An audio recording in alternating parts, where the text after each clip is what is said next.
The mining station had once been full of life. Families used to walk its long steel corridors.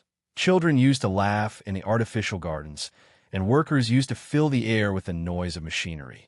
But now, silence ruled everything. The humans of Vega Outpost lived in shadows, whispering only when they had to, because sound carried too easily in these empty halls. Every echo felt dangerous. Every word felt like it could draw attention.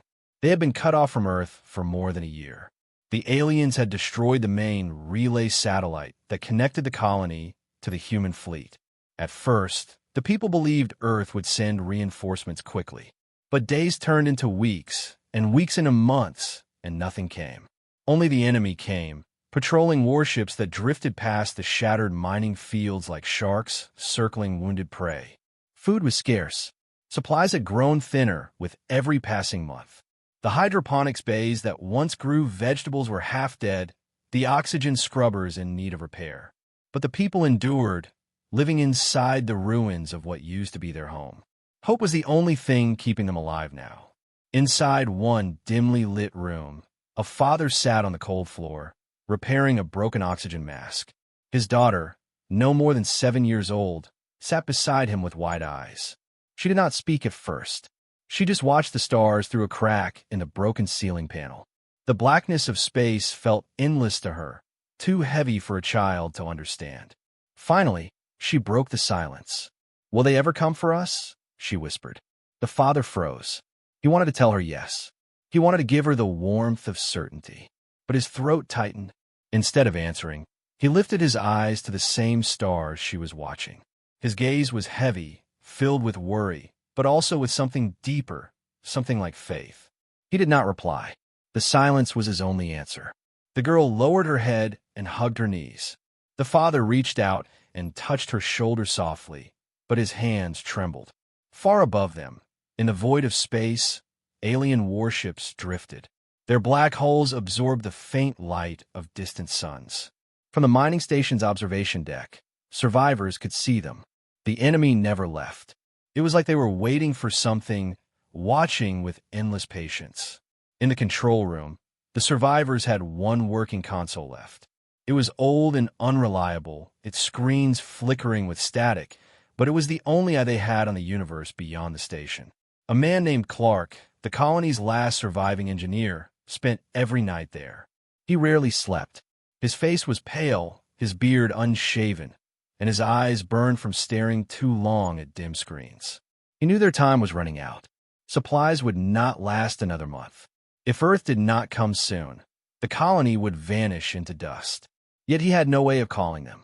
The main comms were gone, destroyed by alien fire. The backup relays were shattered in the first attack. The humans were trapped in silence. But on this night, something changed. The console beeped. Just once. A small, fragile sound that cut through the room like a spark. Clark's eyes widened. For a moment, he thought he had imagined it. Static buzzed across the screen, but beneath it was something else, something structured. He leaned forward, his heart racing. His hands flew across the keys, trying to stabilize the signal. Numbers appeared, then a code. The engineer froze, his lips parting in disbelief. It was a human distress beacon. Faint, weak, almost drowned out by static, but real. Someone had heard them. Clark slammed his hand on the table and shouted for the others. His voice broke the heavy silence that had held the colony for months. Survivors rushed into the control room, their faces tired, their eyes hollow. When they saw the flickering beacon on the screen, hope returned to their expressions for the first time in a year. "They heard us," Clark whispered. His hands shook as he repeated the words. "They heard us." The father, who had sat in silence with his daughter, now stood at the back of the crowd, holding her hand. For the first time, his eyes filled with tears, not of despair, but of relief. The girl looked at the screen and squeezed her father's hand. "They're coming?" she asked in her small voice. This time, the father bent down, kissed her forehead, and whispered, "Yes, they're coming." But outside, in the endless void, alien ships turned slowly, as if they too had heard the faint signal. Their weapons glowed with dangerous light. The silence was broken, and in breaking it, the humans had awoken something dark. The survivors did not know yet. They only felt the sudden spark of hope, the thrill of being heard. For the first time in a year, their voices had reached across the stars. And somewhere far away, in the darkness of space, humanity's armada had stirred. The mining station floated like a ghost in the darkness of space. Its broken hull panels creaked whenever gravity shifted. The survivors had grown used to the silence, but tonight, the silence carried something different: hope. In the control room, dim lights flickered over old machinery. Captain Alara leaned over the console, staring at the faint beacon signal. Her hands trembled slightly as she adjusted the settings, trying to confirm it wasn't just static. Around her, the survivors waited, holding their breath. "It's real," Alara finally whispered. Someone heard us." A murmur spread across the room. Faces that had grown pale and lifeless for months suddenly showed sparks of life. The children clung to their parents, wide-eyed. An old mechanic wiped his tears quickly, embarrassed. But Alara's second-in-command, Joran, stepped forward with a frown. "If the signal is real, then others might have heard it too. The patrols. The invaders. We cannot celebrate too early." The words struck the room like a cold wind. Everyone knew he was right. Outside the shattered viewports, alien warships still drifted through the system, hunting.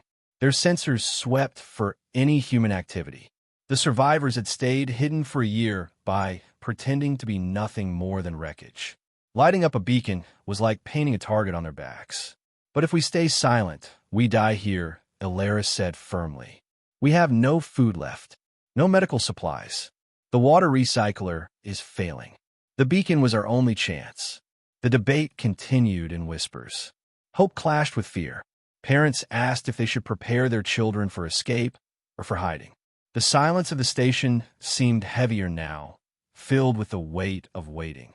Meanwhile, far above the stars, something stirred. On the outer edge of the galaxy, deep in the void, the coded beacon finally reached human space. Buried in the encrypted message was the name of the colony, a place long thought destroyed. In a secret military dockyard, alarms began to sound. Officers rushed to command terminals. A commander in dark uniform read the signal twice, then spoke quietly. "They survived. The colony is still alive." Within minutes, orders were given. Massive starships, painted in the steel gray of Earth's Armada, began to power up. Engines glowed blue. Crews scrambled aboard. For months, these ships had been waiting in silence, gathering strength. Now the call had come. Back on the mining station, the survivors felt time stretch like a blade at their throats. Days passed after the signal. Each day, alien patrols drew closer. One night, the silence was broken by alarms. "Enemy ship approaching." Joran shouted, his voice tight with fear. The survivors scrambled. Lights dimmed to minimum power. They hid in the dark corners of the station. Mothers covered their children's mouths. Old men clutched makeshift weapons. Through the viewport, a massive alien cruiser drifted by, its black surface bristling with weapons. Its searchlights cut across the mining station's broken hull. The survivors prayed the wreckage disguise would hold. Minutes felt like hours. Finally, the cruiser turned away. Its engines roared as it vanished into the void. Relief swept through the survivors, but the fear did not leave. Every second of waiting felt like torture. In the control room, Alara whispered to herself, "Did they hear us? Will they come?" Her hands brushed the small pendant on her neck, a gift from her son before he died in the first invasion. She closed her eyes, fighting back the weight of memory. Then, on the 6th day after the signal, the sensors lit up again. A faint energy ripple, different from the alien ships, different from anything they had seen in months. Joran leaned close, eyes wide. "What is that?" The old mechanic squinted at the readings. His voice cracked when he said it. That's human. That's Earth." The survivors stared at one another, stunned. Could it be true? Children rushed to the windows. Through the blackness, a spark of light appeared. Then another. Then dozens more. Tiny at first, but growing. Engines. Human engines. The stars themselves seemed to move as Earth's Armada entered the system, breaking through the void like a wave of fire. Dozens of warships in formation, their steel hulls gleaming against the darkness. The survivors gasped as the fleet spread across the sky, bigger than anything they had imagined. Tears ran down Alara's face. She gripped the console so hard her knuckles went white. "They came," she whispered. "They came for us." But not everyone felt relief. Joran's eyes narrowed. If the Armada is here, the invaders won't stay silent. They'll come with everything they have. He was right. On the far side of the system, alien warships began to stir. Their engines burned like red suns as they prepared for battle. The survivors watched, caught between hope and dread. Their salvation had arrived, but so had the war. Into Part 2. The survivors gathered at the station windows, eyes wide as Earth's Armada spread across the sky. The human fleet moved in formation, rows of steel-gray warships glowing like a wall of stars. For the first time in a year, the survivors felt the touch of hope. But hope lasted only a heartbeat. On the far edge of the system, alien ships awoke like predators sensing prey. Red engines ignited. Black warships turned sharply toward the human fleet. Thousands of lights blinked on, weapons charging. The darkness filled with movement.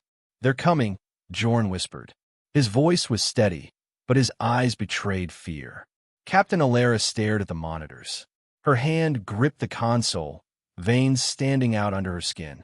"The Armada wouldn't come unprepared," she said, more to herself than to anyone else. They knew the enemy would answer. The survivors watched in silence as the two forces moved closer. It was like watching two storms collide.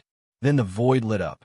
The first human cruisers opened fire, unleashing beams of white light that streaked across space. Explosions blossomed in the distance as the beams struck alien shields.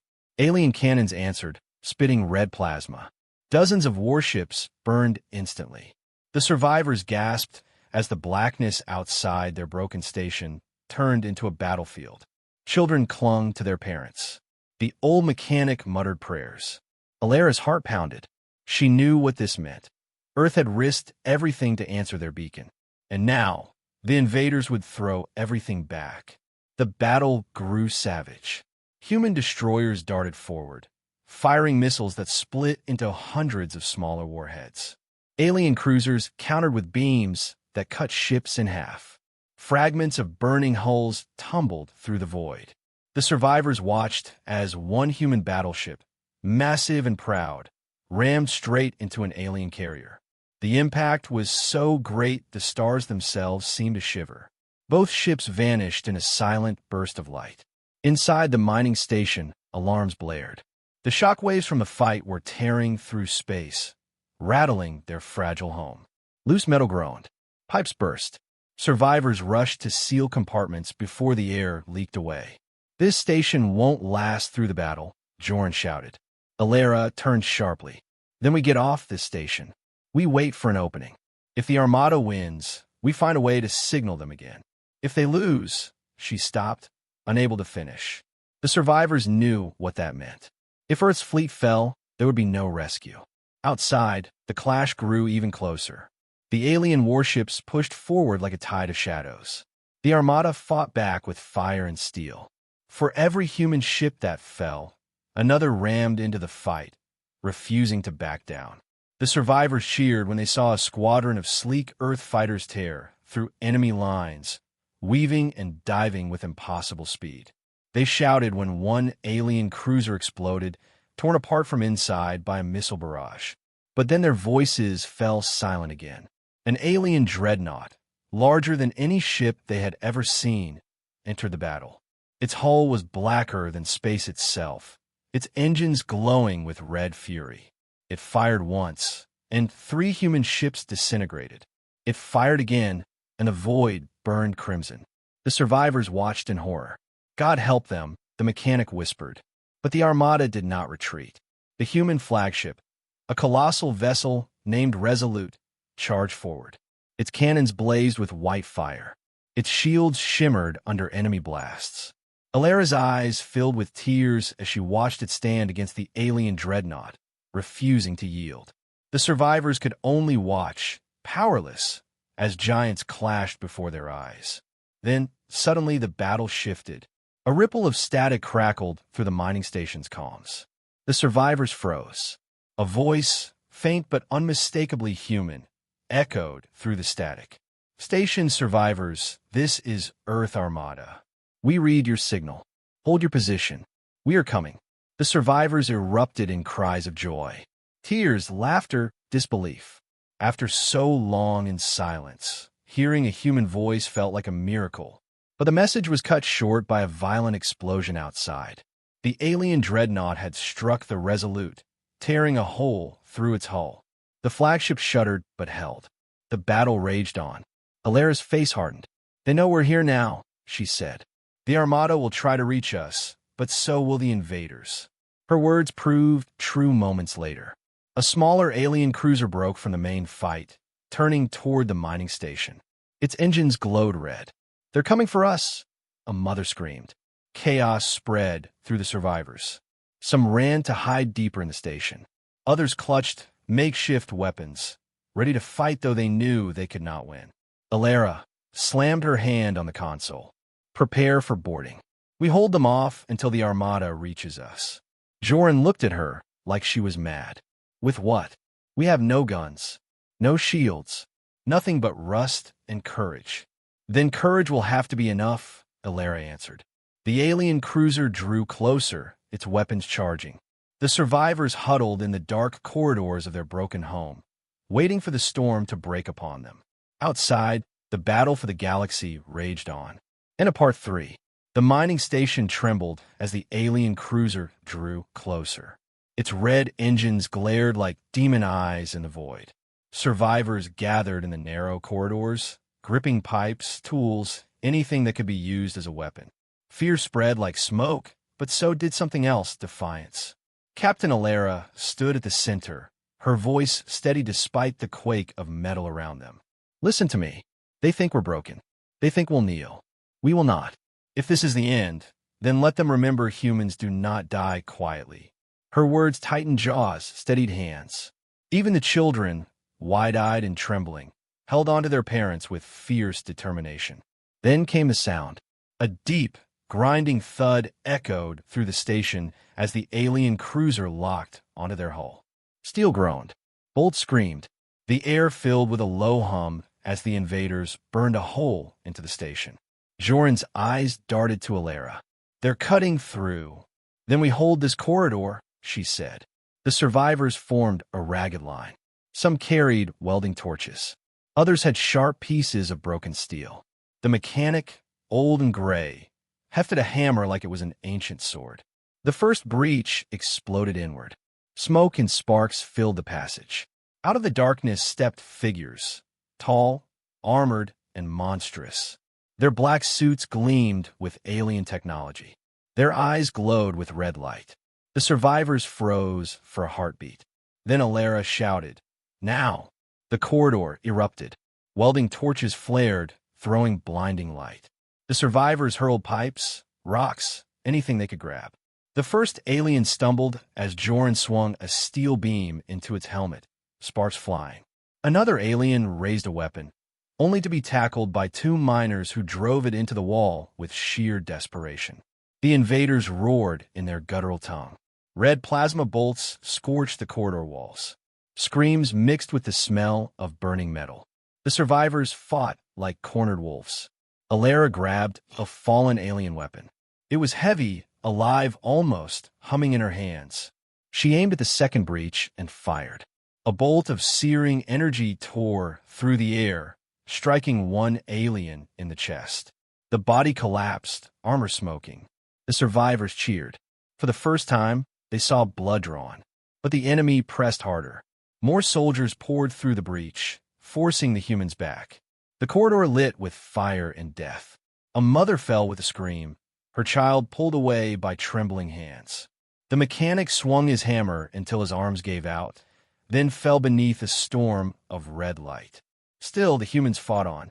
Through the chaos, Alera's voice rang out like iron. "Hold the line. The Armada is coming." Her words fueled them. Every second they bought felt like eternity. Every alien soldier slowed meant another chance for the fleet outside to reach them. and outside, the battle raged. Through cracked windows, survivors glimpsed the clash of titans. The Resolute traded blows with the alien dreadnought, its cannons blazing even as fire tore through its hull. Squadrons of human fighters streaked past the station, engaging enemy ships in desperate dogfights. Explosions painted the void with terrible beauty. Inside, the station shook violently as another alien boarding pod slammed into the far side. Alera's heart sank. They're surrounding us. Joran spat blood from a cut on his lip.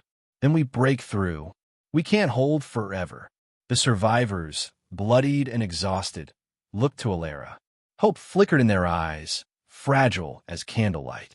Alera made her choice. We moved to the central chamber. From there, we seal the corridors and force them to funnel in. If we fall, we make them bleed for every step.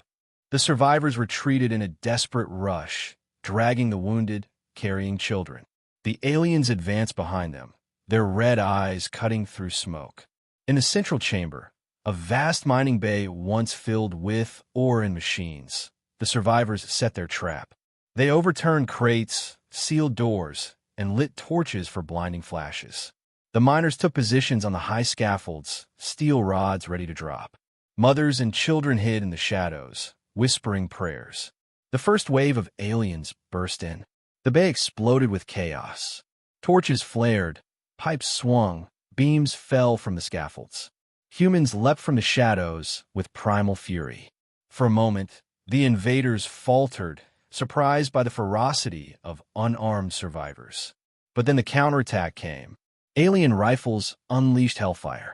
Men and women fell screaming. The battle became a storm of red and white, of flesh against steel. Alera fired the captured alien weapon until it overheated in her hands. Joran fought with nothing but his fists and fury, tackling an alien twice his size and driving it into the floor. The survivors screamed, bled, and still refused to yield. Suddenly, the station shuddered. A massive explosion rippled through the void outside. The chamber lights flickered. Alera turned, eyes wide, as a shadow filled the mining bay's broken skylight. It was a ship. A human warship, battered and burning, had broken through the enemy lines and drifted above the station. Its hull was scarred, but its cannons still glowed. A voice thundered through the comms, shaking the chamber walls. "This is Commander Wren of the Earth Armada. Survivors, hold fast. We are with you." The survivors roared with renewed strength. Even the children shouted. The aliens paused, their advance slowing as the warship above the station opened fire. Brilliant beams of white light tore through the black cruiser that had docked with the station. The enemy ship exploded in a silent inferno, torn apart piece by piece. The survivors stared in awe, bloodied but unbroken. For the first time, it was the invaders who looked uncertain. And Alera, standing tall amid the wreckage, whispered fiercely, "Now they know. Humanity does not kneel." The chamber filled with fire, hope, and the sound of warships roaring to their aid. The silence of the stars broke with a vibration that shook the mining station. Survivors rushed to the narrow viewports, pressing their hands against the cold glass. At first, they thought it was another alien patrol coming to finish them. But then they saw it, light. Not one light, not two, but thousands. Lines of warships stretched across the void like an endless storm. It was Earth's Armada. The father who once stayed silent at his daughter's question now whispered, his voice trembling. They came. Across the colony, cries rose. Some wept. Others fell to their knees. For years they had hidden like shadows, believing they were forgotten. And now, the sky above them burned with human steel and human firepower. The alien patrol ships orbiting the mining station reacted quickly. Sleek, insect-like vessels turned their sharp noses toward the incoming fleet. They thought the humans would hesitate, that they would retreat like prey. But Earth's Armada advanced with no fear. The first wave of human battleships lit up the darkness with railgun fire. Blue streaks of plasma ripped through alien hulls, tearing them apart before they could even fire. The colony survivors cheered as debris scattered into the void. The sound of alien ships cracking under human weapons was the sweetest sound they had ever heard. But deep inside, some still wondered, was it too late? Could Earth's fleet defeat the entire empire that had crushed so many before? On the flagship Eternal Resolve, Admiral Soren stood at the command deck. His face was calm, but his eyes burned. Every scar on his skin told the story of wars past, but this moment was different. He raised his hand. Forward. Do not stop until the colony is free. His words echoed through every ship. Human pilots, soldiers, and engineers tightened their grips on weapons, controls, and steel hearts. This was not just a battle. It was a message. Humanity does not abandon its own. The alien fleet regrouped quickly. Dozens of heavy cruisers jumped from hyperspace, forming a blockade around the mining station. Their leader, a towering warlord with 4 black eyes, sneered from his bridge. Crush them. Let these humans learn fear again. And so the real battle began. The void exploded with fire. Human destroyers darted between enemy ships, launching torpedoes that tore open alien armor.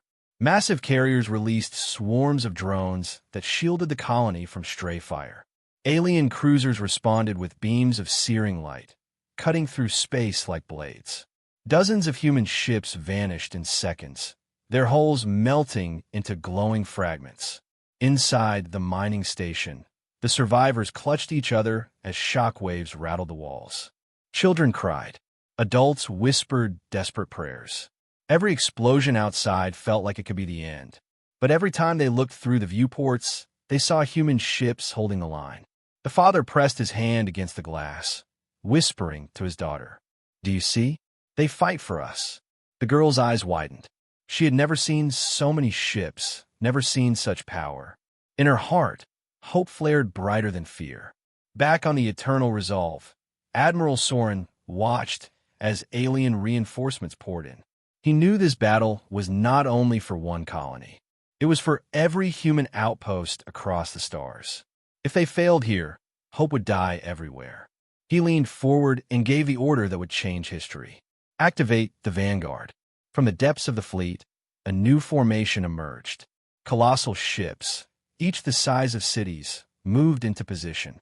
Their hulls glowed with ancient energy, technology humans had once sworn never to use.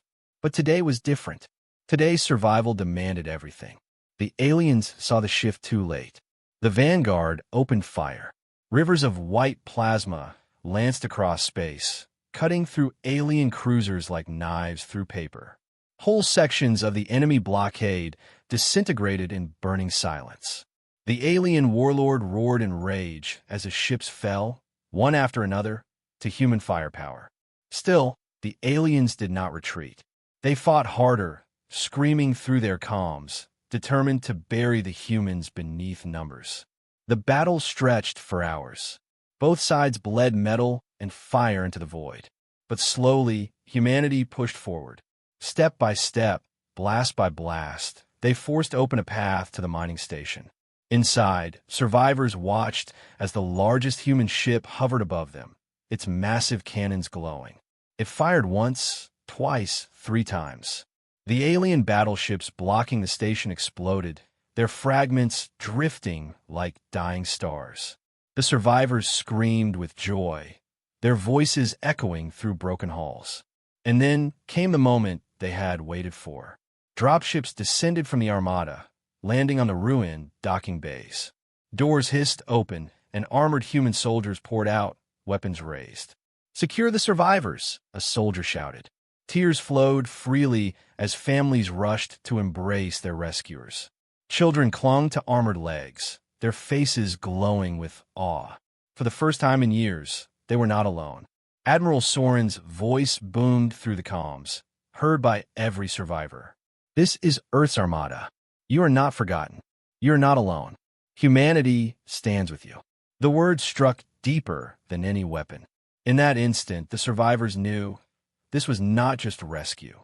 This was rebirth. Humanity had returned, stronger than ever. And the galaxy would never forget the day Earth's Armada shattered the darkness. The Invictus drifted silently in space. Its black hull reflected no light, like a shadow carved into the stars.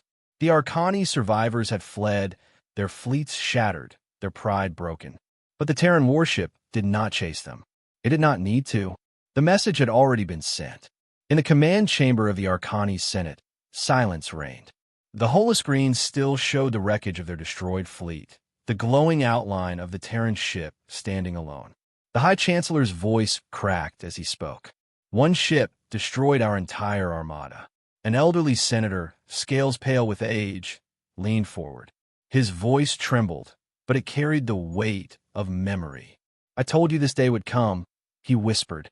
The Terrans were never weak. They were only sleeping, and we have awakened them. Whispers filled the chamber. Impossible. Their species was erased. They burned themselves out in their wars. They cannot still exist. But deep in their hearts, none of them believed it anymore. The legends had returned.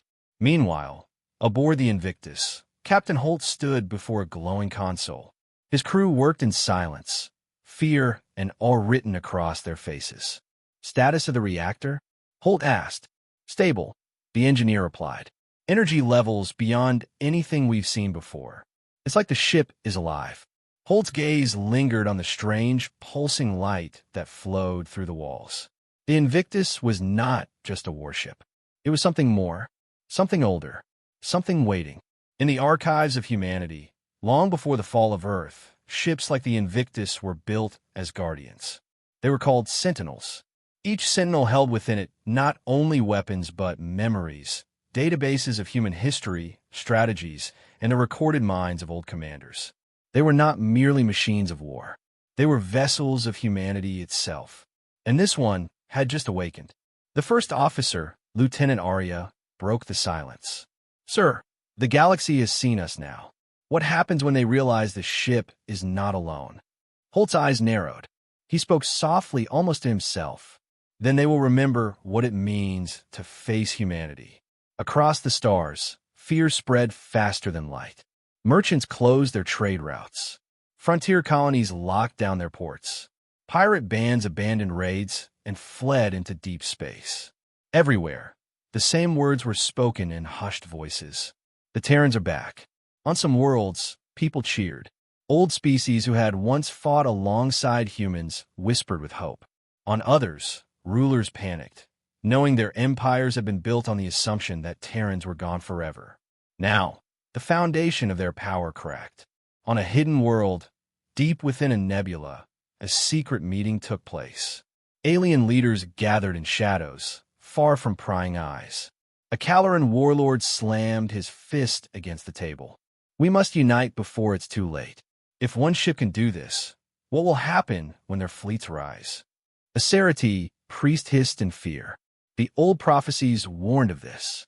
Humanity will return when arrogance fills the stars. The reckoning is upon us. But not all were afraid.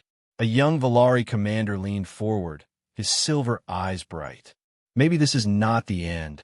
Maybe this is the beginning. If the humans are back, perhaps they will lead us again. The chamber erupted in chaos. Back on the Invictus, Holt stood in the war room. The holographic display showed not just the destroyed Arcani's fleet, but maps of the entire galaxy. Red markers lit up, empires, colonies, fleets. The ship was already scanning, already planning. Sir, Arya said, her voice cautious. Why now? Why did the Invictus awaken after centuries? Holt looked at the glowing core in the center of the room.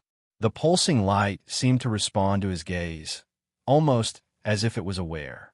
Because, Holt said, the galaxy finally forgot to fear us. And the Invictus remembered. In the lower decks, some of the younger crew whispered among themselves. Is it true? Are there more ships like this? They say Earth had dozens, maybe hundreds. No, they say thousands. The thought made them fall silent. One ship had shattered an empire's fleet. What would thousands do? Meanwhile, on Arcani's prime, riots began. Citizens who had been told for centuries that Terrans were a myth now demanded answers. Some cried out for peace, begging their leaders to surrender before it was too late. Others screamed for war, demanding vengeance, blind to the fear in their rulers' eyes. The empire that had stood unshaken for millennia now shook on its foundations. Holt turned to his crew. We will not strike blindly. The Invictus is not a weapon of conquest. It is a reminder. Of what, sir? Arya asked softly. Holt's eyes burned with quiet fire. That humanity is not gone. That we are eternal. And if the galaxy has forgotten, we will make them remember. The Invictus began to move again, its engines glowing with silent power. The stars stretched before it, endless and waiting. For the Arcani's empire, the battle was lost. For the galaxy, the game had changed. And for humanity, the revelation had only just begun.